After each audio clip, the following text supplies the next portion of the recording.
My task of today and of tomorrow will be to show you the path into the spiritual worlds, which has been followed ever since the 14th and 15th centuries, particularly in the so-called occult training, and which is the most suitable path for modern people.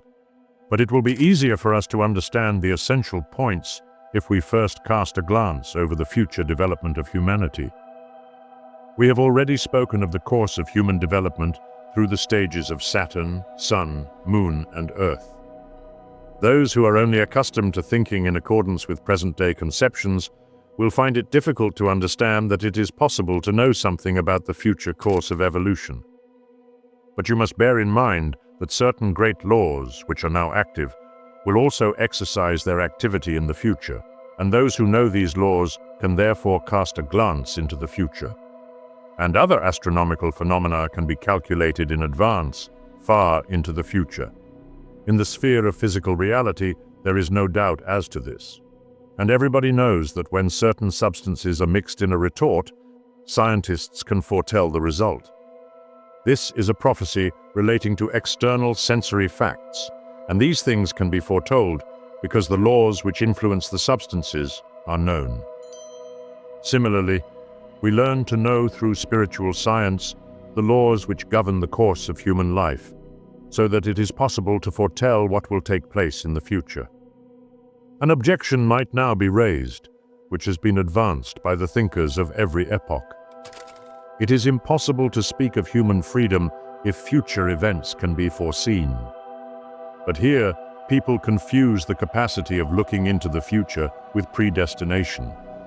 In every philosophy, you will therefore come across the strangest observations, for all philosophers were unable to make this distinction.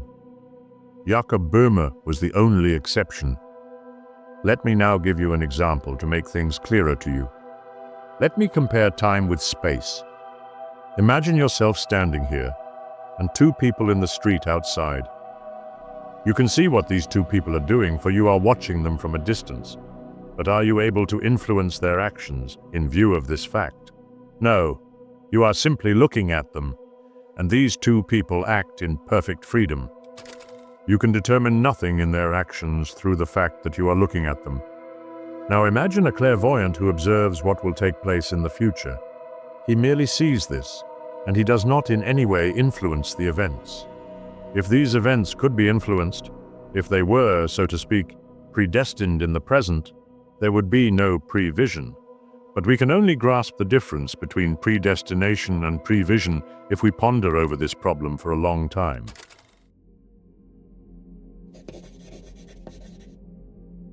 I do not intend to describe to you what the Earth will be like when it shall have reached the Venus and the Jupiter stages.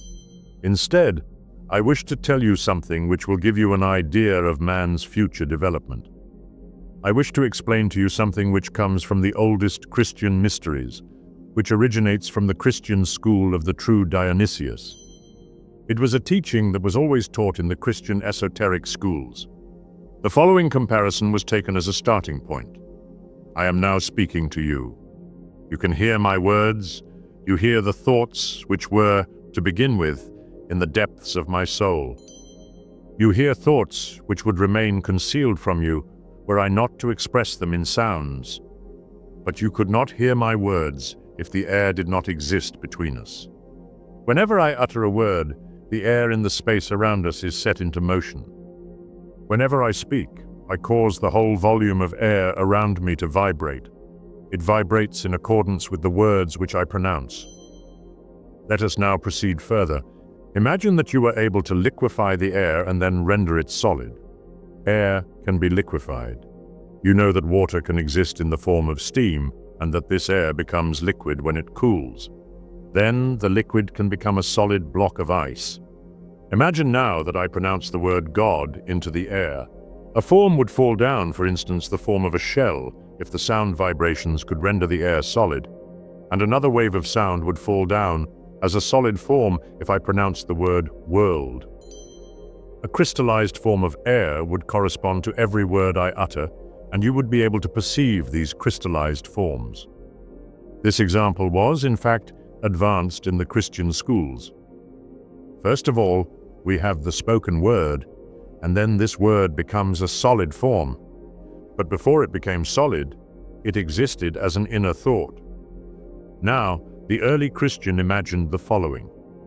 The creative process in the universe resembles the creative process that takes place in space when we speak.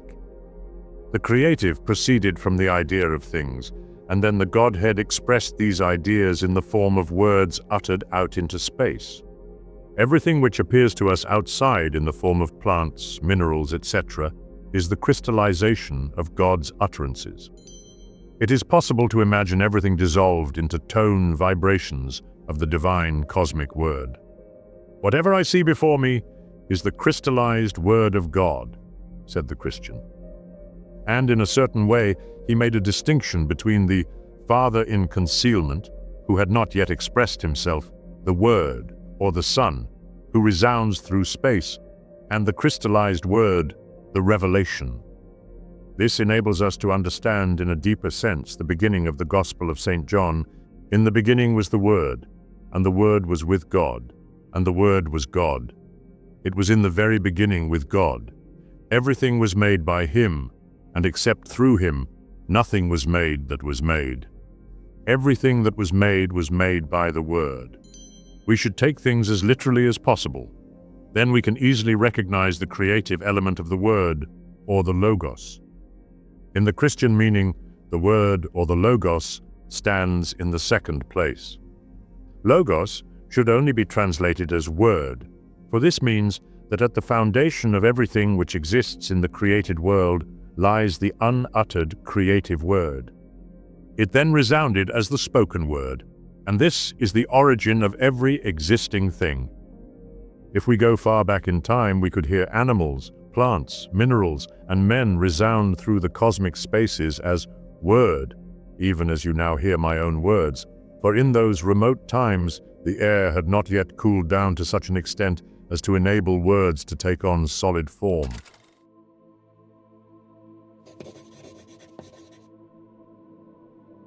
Let us bear this in mind, for then we can say to ourselves, once upon a time the word was creative. Men are now beginners in an activity that was once carried out by their ancestors, the gods, who stood above them. Once upon a time, the gods created the world by uttering their words into the cosmic spaces, and this creative activity gave rise to the created world around us. The forces of procreation in the vegetable, animal, and human kingdoms are but a metamorphosis of the former creative Word of God. We still bear within us a higher and a lower nature. The greatest perfection has been reached by that part within us which is endowed with sex, whereas our larynx contains the first stage of a new procreative power. Whenever we pronounce words, we are at the beginning of an activity that will one day become procreative. At present, we are only beginners in an activity that was once carried out by the gods. A new form of procreation will replace the old one.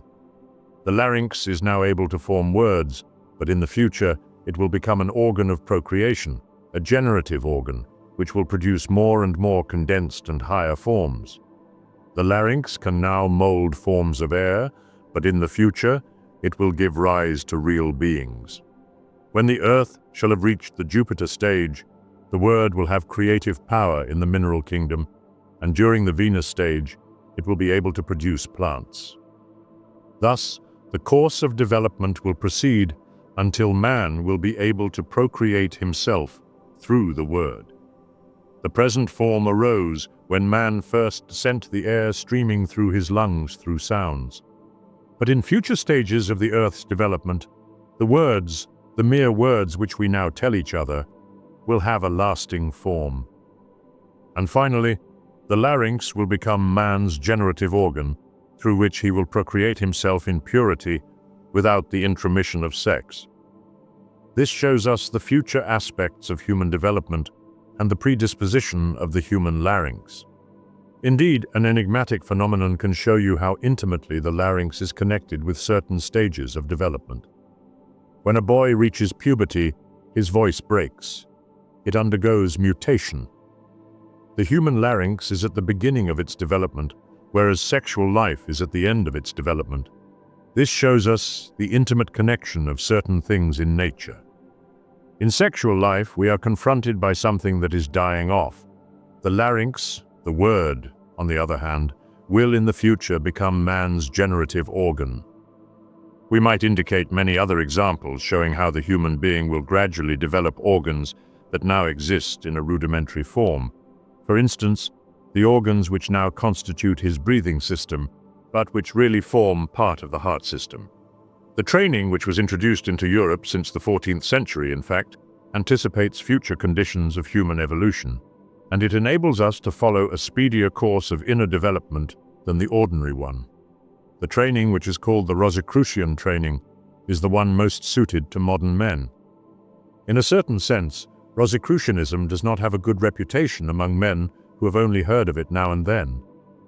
If we could rely on the statements made in books and on what scientists know about Rosicrucianism, then it would indeed be the swindle it is reputed to be. But those who judge Rosicrucianism by these sources do not know real Rosicrucianism, but a mere swindle.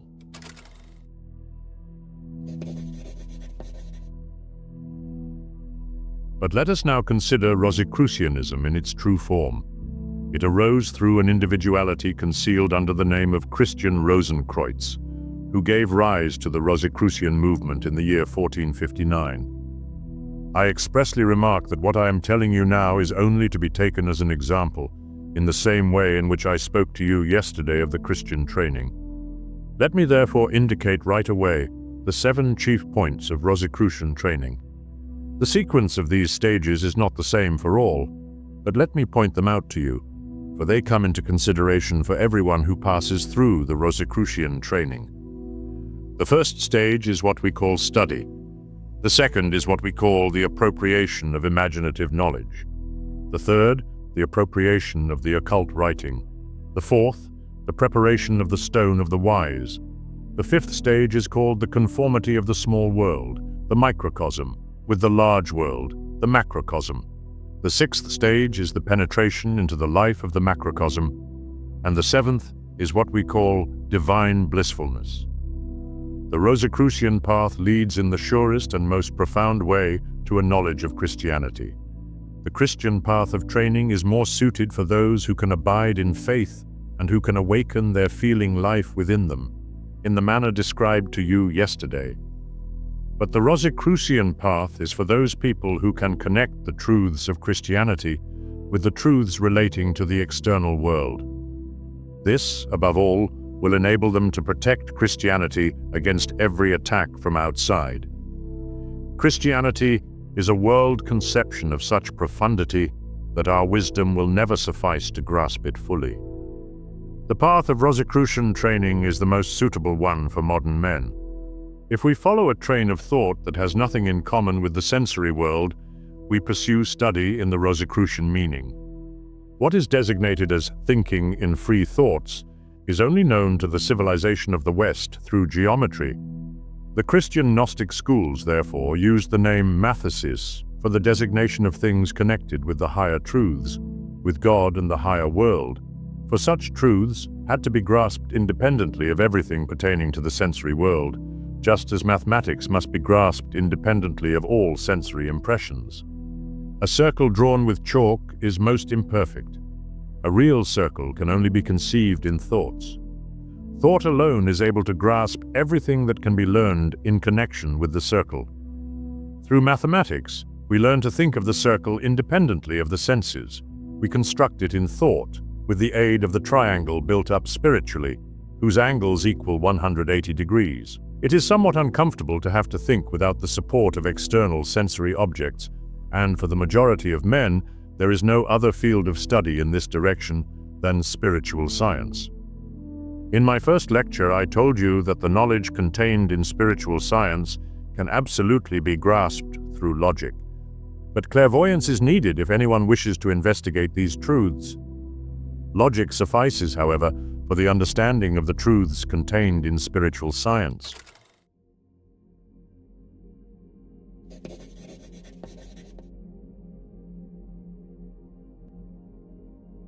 Our materialistic age could only invent the calculating machine, which teaches us to form thoughts that are not independent of the senses.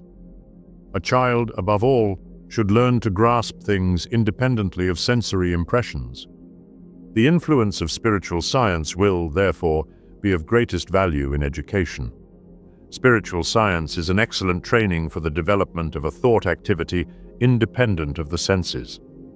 Everything I have told you in connection with Saturn, the Sun, and the various members of the human being relates to things that cannot be seen. They must be grasped through thought, independently of the senses. No one should, however, believe that he can train himself unless he first grasps these truths theoretically. The advantage of such truths is that they do not exist for the senses, so they can transmit to us a way of thinking that goes beyond sensory life. For many people, it is sufficient at first to penetrate into the truths that Theosophy describes in connection with facts that cannot be grasped through the senses. These truths constitute the kind of thoughts that were always explained to the pupils of the Rosicrucian schools, and these truths were well impressed upon them. If we now wish to proceed, we can find a good means of training in thought in my books, Truth and Science and the Philosophy of Spiritual Activity. These books are merely a gymnastic in a form of thinking that is independent of the senses. Generally speaking, you will find that in other books, it does not make much difference if the thought contained in one sentence is transferred to another one. But in the above-mentioned books, no thought can be transferred to another place. These books have arisen in such a way that my own person merely gave this thought structure the opportunity to take on a sensory form. It was necessary to yield to these thoughts so that they could arise of their own accord and continue of their own accord. Those who are willing to penetrate more deeply into these thoughts, devoting themselves to this study for, say, half a year, this is not easy, but the effort entailed is the very best way of tackling it. Those who can read these books to the very end have drawn out of their inner being a dormant force. The second stage is imagination, or imaginative knowledge, which is entirely under the influence of Goethe's beautiful words, "All transient things are but a symbol." Only those who have acquired firm, sure thinking should enter this second stage, for they might easily fall into delusive fancies without a firm foundation of thought. Consequently, the first condition is to have a clear head. Nothing can protect us more against mistakes than a clear way of thinking. In the widest meaning, imagination might be characterized by observing everything that surrounds us in the following manner. Observe the face of a human being. You see upon it creases and wrinkles which come and go. You do not only describe these lines, but you designate them as smiles or sorrow. A man's smile reveals to you his happy disposition of mind.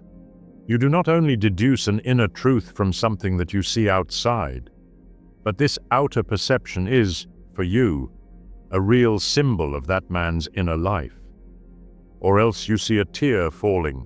You are not only a physicist who observes that tear in accordance with the law of gravity, but you know that the falling tear is the expression of the soul's inner sadness.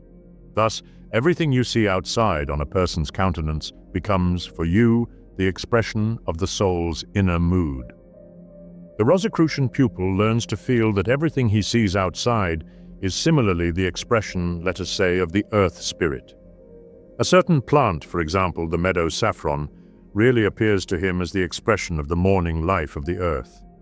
Even as a smiling countenance reveals to him the soul's happy mood, so the flowers become an expression of the earth's happy or sorrowful mood.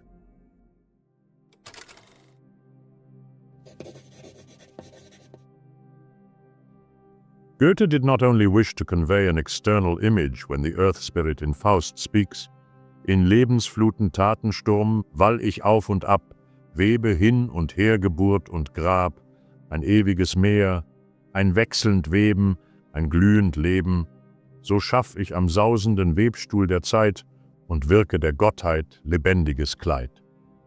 In the floods of life, in the storm of action, I surge up and down, I weave to and fro, birth and the grave, an eternal ocean, a changing weaving.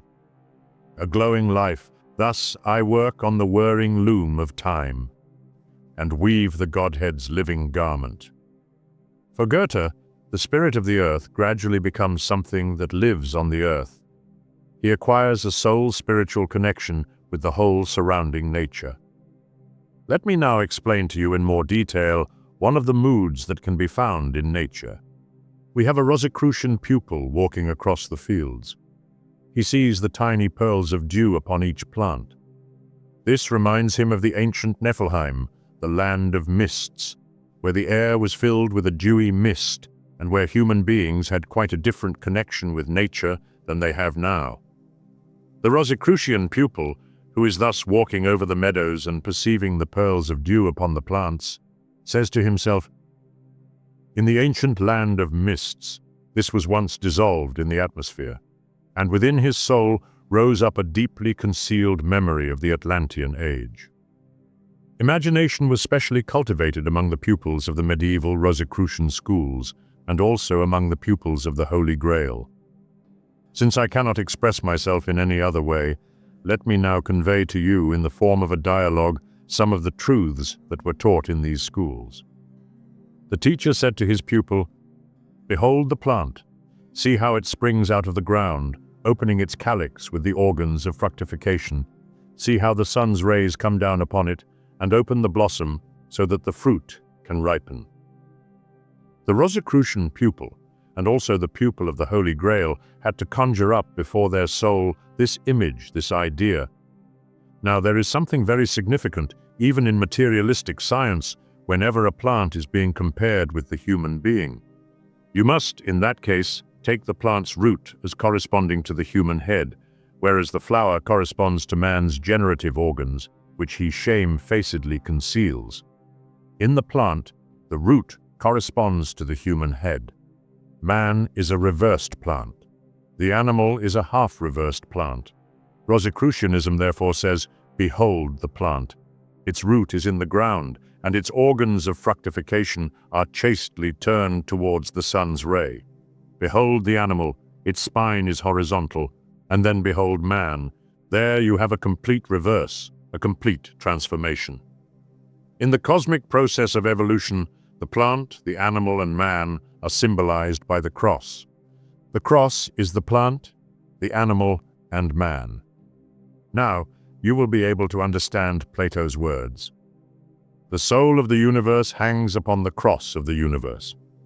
The soul of the universe, the cosmic soul that permeates everything, is stretched out upon the plant, the animal, and man. Now it was impressed upon the Rosicrucian student, "Behold the plant. In its kind it is lower than you, for it is not endowed with consciousness and the power of thinking, but its substance is pure and chaste. It turns its calyx towards the sun. Its organ of reproduction is turned without any passion towards the sun's ray, the holy spear of love. But physical substance has become permeated with passion. Now, think of the future ideal, a purified substance, producing itself in purest chastity." And his attention was drawn towards the larynx, where man shall one day have attained the purity and chastity of the flower's calyx. Think of the plant's calyx, which is devoid of passion. It develops through passion, but it will become pure again and reproduce itself chastely by allowing itself to be fructified by the spiritual ray of the sun, by the holy spear of love. A prototype of this holy spear of love is the spear that pierced the heart of Christ Jesus upon the cross.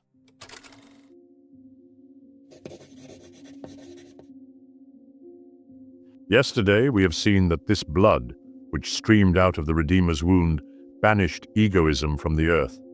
The spear that pierced him is therefore a foreboding of that higher spear, the sun's ray in a spiritual form.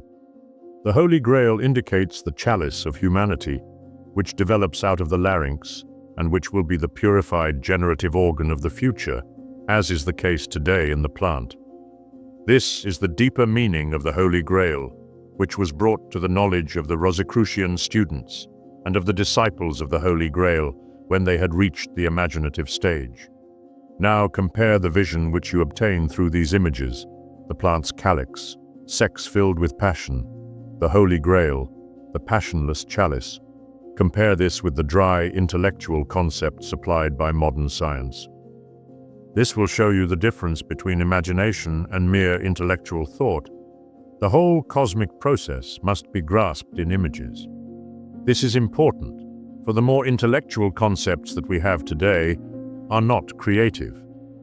But if these concepts are added to an image, then the images will become creative.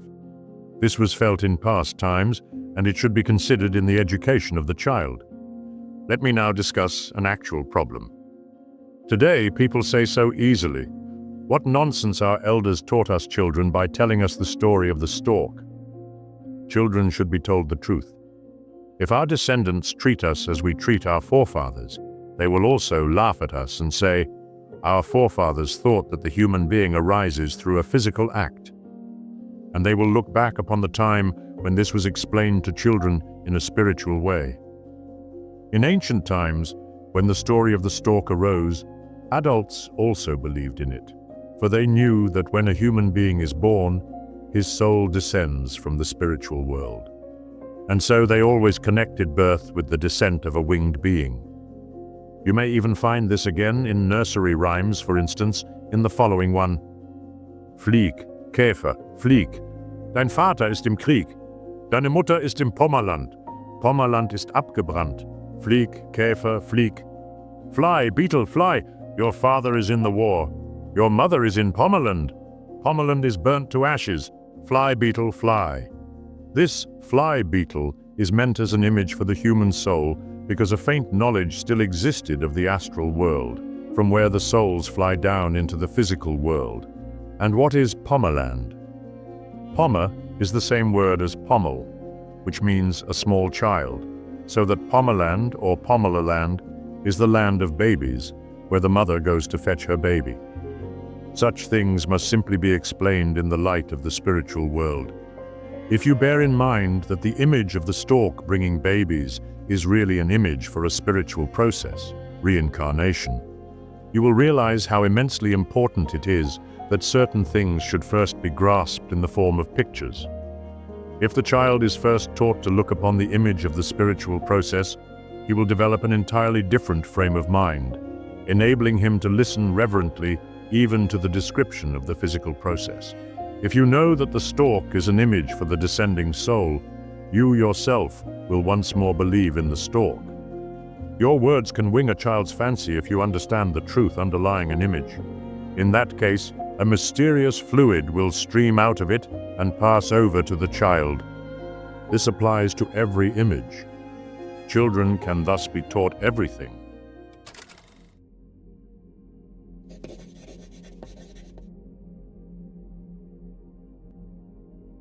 How can you deal with the problem of life after death? Lead the child to a butterfly's cocoon and tell him, even as the butterfly flies out of its cocoon, so the soul flies out of the body when we die, but we cannot see this. If you really believe in this, you will be able to convince the child that when the butterfly leaves its cocoon, this is, upon a lower stage, the same as when the soul leaves the body. If spiritual science enables us to dive down again into the spiritual world so that living images rise up in human hearts, education will change altogether. Then the child will no longer be taught dry intellectual facts, which coarsen his soul. We should not pull things down to a grotesque or comic sphere, but we should realize instead what important things lie at their foundation.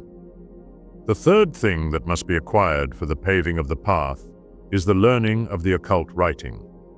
This does not consist in learning a writing, as is the case in ordinary life. The letters of the alphabet may indeed be traced back to occult images, but they are not by a long way an occult writing. In occult writing, we must penetrate into the real great cosmic forces which are active in the universe, and all that we write down must be so that one process of development passes over into the next. Take a plant. It bears seeds. In the seed, you have the starting point for a new plant. But if you could really investigate the process, you would find that nothing of the old plant passes over into the new plant. In reality, the old plant perishes completely in regard to its substance, While the new plant builds up its form from entirely new substances, all that passes over into the new plant is a kind of movement. Here you have some sealing wax, and there a seal. You press the seal into the wax. Of the seal itself, nothing has gone over into the wax, only the form remains. This is the case in every process of development. When it perishes, the old substance merely supplies the opportunity for a new form to arise in accordance with the old form. This is designated with two intertwining spirals which do not meet. Such a transition existed after the Atlantean epoch of culture. This epoch disappears, and a new one arises in the Indian epoch of culture. Also, this must be designated with two spirals. I have already told you that in the year 800 AD, the sun rose in the sign of Aries. Before that, it was in the sign of Taurus. Further back, in the sign of Gemini. And still further back, in the sign of Cancer. The Greco-Latin age, containing the seeds of our present epoch, coincided with the time when the sun rose in the sign of Aries. The preceding civilization, the Chaldean, Assyrian, Egyptian one, coincided with the time when the sun rose in the sign of Taurus. Before that, we have the Persian culture, when the sun rose in the sign of Gemini. And the ancient Indian culture developed itself when the sun stood in the sign of Cancer. It was then that the sign of Cancer, two intertwining spirals, was first written down. Thus, I might explain to you each sign of the zodiac according to its true meaning. These signs were formed out of nature. They are an expression of the forces and laws which are active outside, in nature. If we learn to know the occult signs, we begin to go outside ourselves. We penetrate into the mysterious foundations of nature. Thus, I have given you some indications on the first three stages of the Rosicrucian path: study, imaginative knowledge, and the acquisition of the occult writing. Tomorrow, we shall discuss the other stages, beginning with the preparation of the Stone of the Wise.